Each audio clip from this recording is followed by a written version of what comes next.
Welcome to one biology. अब समझते हैं लिम्फ बहुत ही शॉर्ट में। सबसे पहले बात करते हैं लिम्फ की। क्या है लिम्फ? एक कलरलेस लिक्विड है जिसका दूसरा नाम इंटरस्टिशियल फ्लूइड बोलते हैं कि अब लिम्फ कैसे बनता है, कहाँ बनता है और उसके क्या फंक्शन होते हैं, उसको समझने के लिए हम लोग ये वाली चीज को समझते हैं। ये एक रफ डायग्राम बनाया है। इसमें मैंने दो इंपॉर्टेंट ऑर्गन्स लिए हैं और कुछ टिश्यूज लिए हैं। सबसे पहला हमारा ऑर्गन क्या है? लंग्स।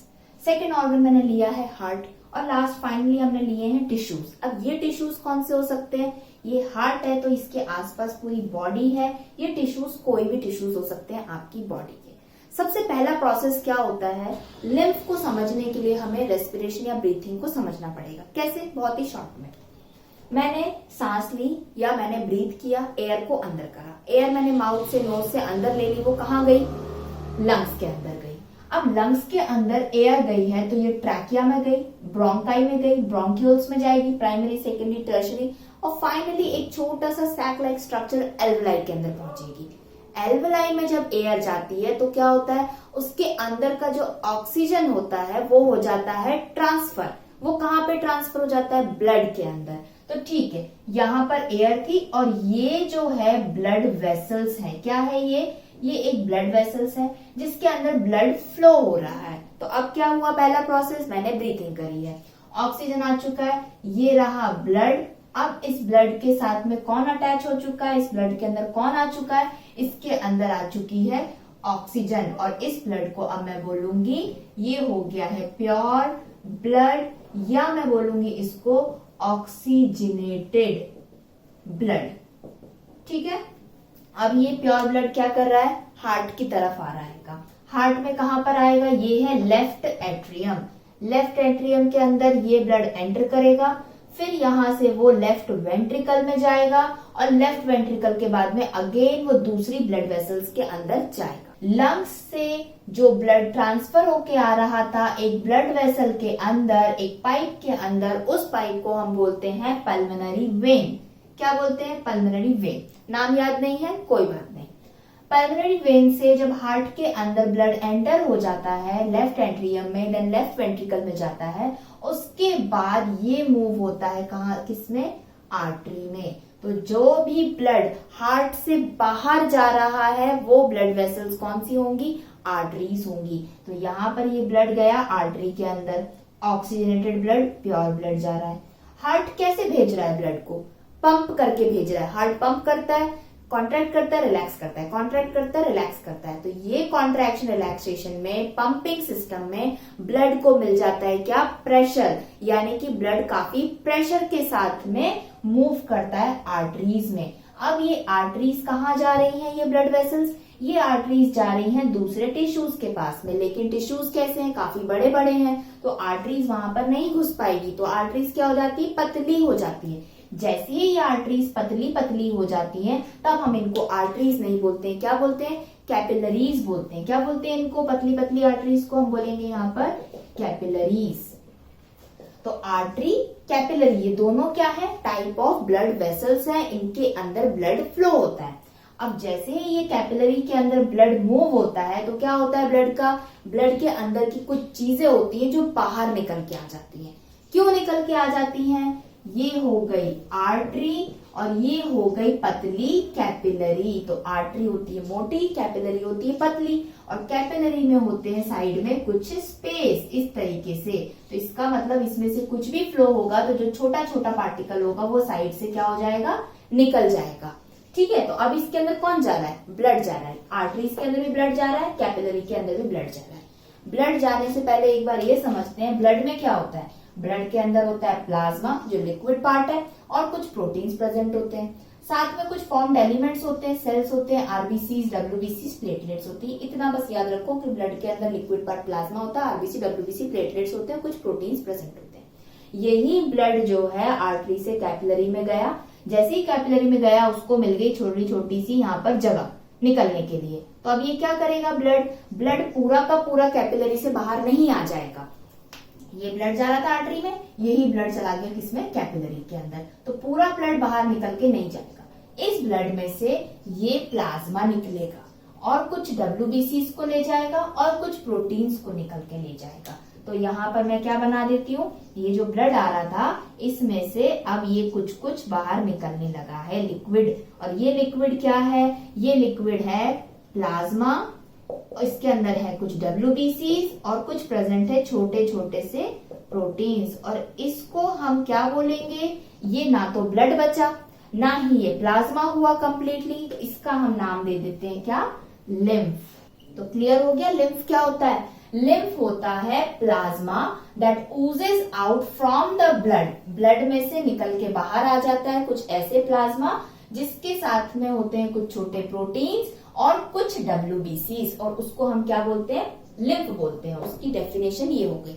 अब लिम्फ कलरलेस लिक्विड है, क्यों, क्योंकि जो आर्टरीज में ये जो ब्लड मूव हो रहा था वही कैपिलरी में गया था, तो ब्लड के अंदर RBC भी थी।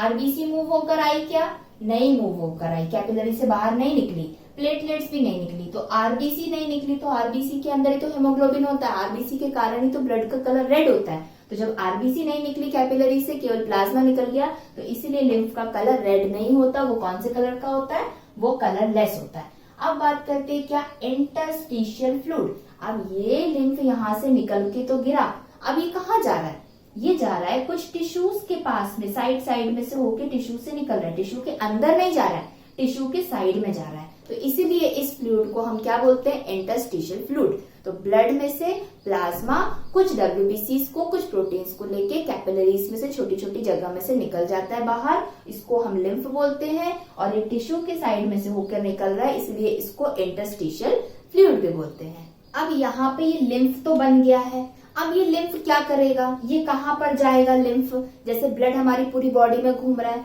तो ये क्या होता है, लिम्फ। लिम्फ के लिए फिर से अलग एक सिस्टम आ जाता है, लिम्फेटिक सिस्टम। उससे पहले हम क्या समझ लेते हैं, यहाँ पर ये जो हमारा ब्लड आया था आर्टरी से, प्योर ब्लड ऑक्सीजन लेके आ रहा था, ये कैपिलरीज के अंदर घुस जाता है, ठीक है। जैसे ही यहाँ पर ये घुसता है तो कैपिलरीज कहाँ पर होती है, कैपिलरीज पूरी बॉडी में प्रेजेंट होती है, कैपिलरी के आसपास भी बहुत सारे टिश्यूज होते हैं, और टिश्यू के अंदर होते हैं सेल, सेल के अंदर कुछ ना कुछ मैकेनिज्म चल रहा होता है, और टिश्यू के सेल में से कुछ वेस्ट प्रोडक्ट फॉर्म होता है, जैसे कि कार्बन डाइऑक्साइड, जो मेरी बॉडी के लिए, हमारी बॉडी के लिए नेसेसरी नहीं है। तो यहाँ पर कैपिलरी वाले एरिया में जो उसके आसपास के टिश्यूज होते हैं, तो ब्लड में से ऑक्सीजन कहाँ चली जाती है, टिश्यू के पास में, क्योंकि प्योर ब्लड आ रहा है, ऑक्सीजन लेके आ रहा है। अब टिश्यू के पास ऑक्सीजन चली गई तो ये ब्लड कैसा हो गया, खाली हो गया, अभी इसमें बैठने की जगह है। उसकी RBC में हेमोग्लोबिन के पास में 4 जगह होती है, 4 स्पेस होते हैं, तो ये टिश्यू क्या दे देंगे उसको, कार्बन डाइऑक्साइड दे देंगे, किसको, ब्लड को। तो ये ब्लड का कलर क्या हो जाएगा आपका, यहाँ पर चेंज होता वही कलर रेड कलर का है, लेकिन हम लोग समझने के लिए डिफरेंट कलर बना देते हैं। अब ये ब्लड क्या हो जाता है, यहाँ पर इसमें कार्बन डाइऑक्साइड भर गई है, तो ये ब्लड प्योर है क्या, नहीं।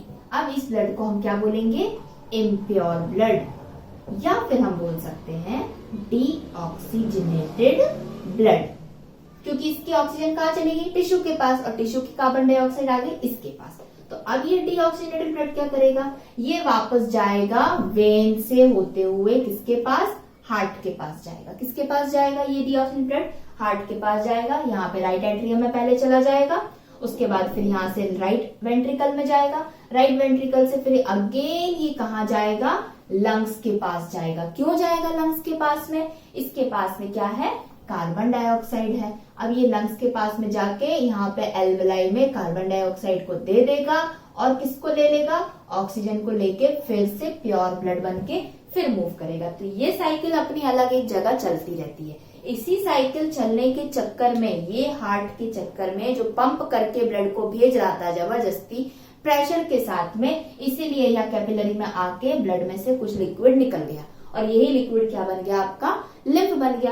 अब ये कंटिन्यूअस पंपिंग होती रहती है, ये कंटिन्यूअस फ्लो होता रहता है, तो कंटिन्यू लिम्फ बनता रहेगा। तो लिम्फ इतना सारा बॉडी में बनेगा तो कहाँ जाएगा, ये लिम्फ हो जाएगा कलेक्ट, क्योंकि क्या है, ये लिक्विड है।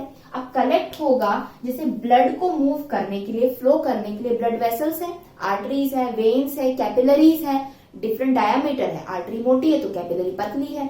इसी तरीके से जो लिम्फ है वो आर्टरी से तो बना नहीं है, वो कैपिलरी वाले एरिया में बना है, पतली पतली सी जगह निकला है। तो यहाँ पर टिश्यू से होते हुए लिम्फ क्या करता है, एक कुछ पतली पतली कैपिलरीज के अंदर जाना स्टार्ट कर देता है, पतली पतली पाइप्स के अंदर। तो उनके अंदर अब लिम्फ जा रहा है कैपिलरी में, तो वो कैपिलरीज का नाम हो जाता है क्या, लिम्फेटिक कैपिलरी। तो लिम्फ इतना सारा बना और उसके बाद वो लिम्फेटिक कैपिलरीज के अंदर जाना उसने शुरू कर दिया। जैसे ही लिम्फेटिक कैपिलरीज के अंदर बहुत सारा आने लगा तो यहाँ पर और छोटी छोटी सी वेसल्स आ गई, जिनको बोलते हैं लिम्फेटिक वेसल्स। इनको बोलते हैं क्या, लिम्फेटिक वेसल। लिम्फेटिक वेसल के अंदर भी बहुत भरने लगा और बनता जा रहा है, बनता जा रहा है। तो फिर क्या हो गया, आगे एक और बड़ा स्ट्रक्चर बन जाता है, उसको बोलते हैं लिम्फ नोड। क्या बोलते हैं इसको, लिम्फ नोड। लास्ट में ये लिम्फ नोड के अंदर बहुत सारा लिम्फ भर जाता है। अब क्या होगा इस लिम्फ नोड का, ये लिम्फ नोड क्या है, ये अलग से हमारी बॉडी में कहीं इतनी छोटी सी है, इतनी बड़ी सी नहीं पड़ी होती है। ये लिम्फ नोड वही है जो हमारा स्प्लीन है, जो हम पढ़ते हैं कि जो ब्लड के अंदर जो आरबीसी बोन से बनकर आती है, बोन से ये आरबीसी बन के आई है, 120 डेज बाद क्या हो जाएगी, इसकी डेथ हो जाएगी। ये किसके पास जाएगी, स्प्लीन के पास जाएगी, ठीक है। और स्प्लीन क्या है, एक लिम्फ नोड है, यहां पर चली जाएगी ये आरबीसी।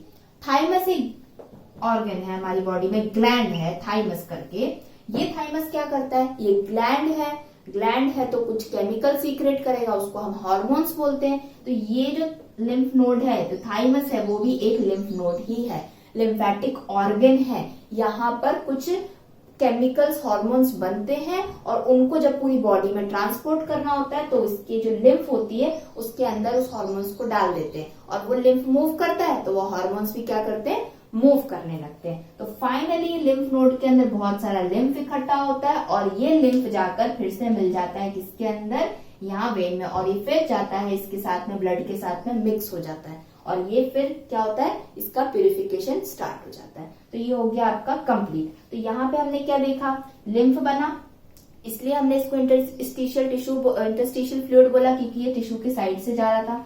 फिर ये लिम्फेटिक कैपिलरीज के अंदर चला गया, लिम्फेटिक वेसल में गया और लिम्फ नोड में चला गया। तो ये जो लिम्फ लिक्विड था ये अलग अलग जगह पे जा रहा है, कैपिलरीज में भी जा रहा है, वेसल में भी जा रहा है, एक जगह नोड में जाके कलेक्ट हो जा रहा है। तो इस सिस्टम को हम क्या बोलते हैं, लिम्फेटिक सिस्टम बोलते हैं, ठीक है।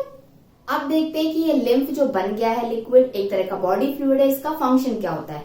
लिक्विड है तो सिंपल फंक्शन होगा इसका ट्रांसपोर्ट का। क्या ट्रांसपोर्ट करेगा, जैसे ये जो ब्लड था ऑक्सीजन को ट्रांसपोर्ट कर रहा था, यही ब्लड से तो लिम्फ बन गया है, तो इसके अंदर भी ऑक्सीजन है तो ये भी ऑक्सीजन को ही ट्रांसपोर्ट करेगा, न्यूट्रिएंट्स को ही ट्रांसपोर्ट करेगा। यही जो लिम्फ नोड थी हमारी यहाँ पे, थाइमस ग्लैंड था, इसमें हार्मोन बन जाते हैं कुछ, तो हार्मोन को भी ट्रांसपोर्ट करता है कौन, लिम्फ। अब यहाँ टिश्यू से कार्बन डाइऑक्साइड बनी तो वो कैपिलरीज में चली गई, तो लिम्फ के अंदर भी कार्बन डाइऑक्साइड चलेगी तो वो कार्बन डाइऑक्साइड को भी ट्रांसफर करता है। तो transport of oxygen, carbon dioxide, metabolic waste हो गए, हार्मोन्स हो गए, न्यूट्रिएंट्स हो गए, सबका ट्रांसपोर्ट में लिम्फ हेल्प करता है along with the help of blood के साथ में।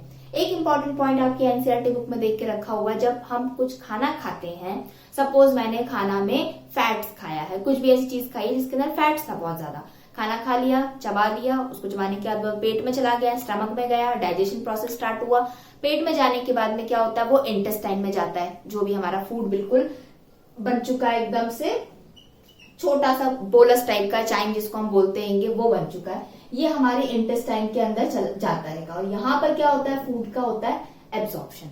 तो ये जो इंटेस्टाइन बनी है इसके आसपास भी तो कैपिलरीज होंगी, इसके पास भी तो ब्लड की जरूरत होती है, तो इसके आसपास जो कैपिलरीज बनी होती है उनको हम बोलते हैं लैक्टील्स, ठीक है। और ये जो फैट्स हमारे इंटेस्टाइन में गया है वो लैक्टील्स के अंदर क्या हो जाता है, एब्जॉर्ब हो जाता है, चला जाता है का, और उस लैक्टील्स के अंदर क्या है, लिम्फ प्रेजेंट है और उसके बाद वो ब्लड में ट्रांसपोर्ट जाता है। तो मेरे बॉडी के अंदर, ब्लड के अंदर अगर फैट को आना है तो पहले उसको लैक्टील्स यानी कि लिम्फेटिक कैपिलरीज में आना पड़ेगा और उसके बाद वो ब्लड के अंदर ट्रांसपोर्ट हो जाएगा। तो यहाँ पर हमने समझ लिया किसको, लिम्फ को, बहुत ही जल्दी शॉर्ट में। अगर आपको वीडियो समझ में आया है तो इसको लाइक और शेयर करें।